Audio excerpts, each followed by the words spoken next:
छोटे से गांव में एक साधारण आदमी रहता था जिसका नाम गोपाल था। गोपाल अपने परिवार के साथ खुशहाल जीवन बिता रहा था, लेकिन वह हमेशा सोचता था कि उसके जीवन में कुछ कमी है। वह अपने परिवार को एक बेहतर जीवन देना चाहता था और इसके लिए वह हर दिन कड़ी मेहनत करता था, लेकिन उसे कभी भी संतोष नहीं होता था और वह हमेशा सोचता था कि काश कोई ऐसा आसान तरीका मिल जाए जिससे वह एक अमीर और सफल आदमी बन जाए। एक रात उसे सपना आता है कि जंगल में एक बड़े पेड़ के पीछे सोने के सिक्कों से भरा हुआ घड़ा है। सपने में उसे संदेश मिलता है कि अगर वह इसे पाले तो वह एक अमीर आदमी बन जाएगा। अगले दिन जब वह लकड़ी काटने जंगल में जाता है तब उसे सपना याद आता है।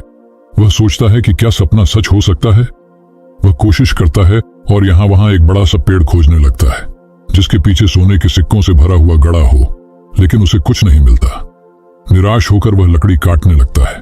तभी उसके चेहरे पर प्रकाश पड़ता है और वह उस दिशा में जाता है जहां से प्रकाश आ रहा था। उसे कुछ चमकीला दिखाई देता है। वह थोड़ा आगे जाकर देखता है तो वहां सोने के सिक्कों से भरा घड़ा होता है।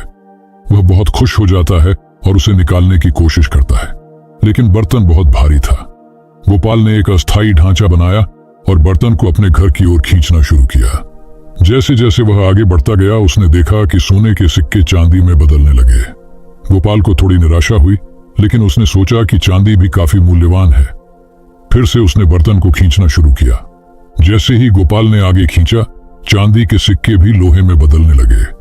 अब गोपाल को गहरी निराशा हुई। उसने सोचा कि उसके सभी सपने ध्वस्त हो गए हैं, लेकिन फिर उसने सोचा कि सोने और चांदी के बिना भी वह अपने परिवार के साथ खुश था। उसने अपने पुराने जीवन के बारे में सोचा, जहां वह अपने परिवार के साथ खुश रहता था। उसे समझ में आया कि कभी आसान और सरल तरीके से अमीर नहीं बना जा सकता। सफलता कड़ी मेहनत और धैर्य से मिलती है।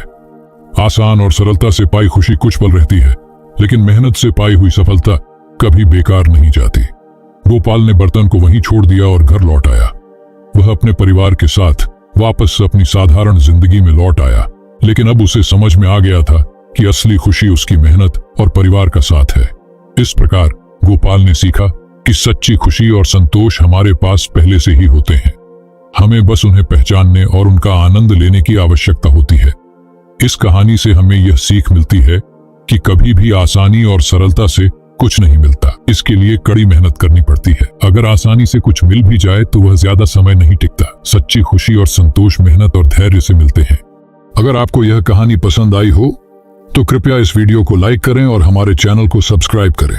इससे हमें प्रोत्साहन मिलता है और हम आपके लिए और भी प्रेरणादायक कहानियां ला सकते हैं।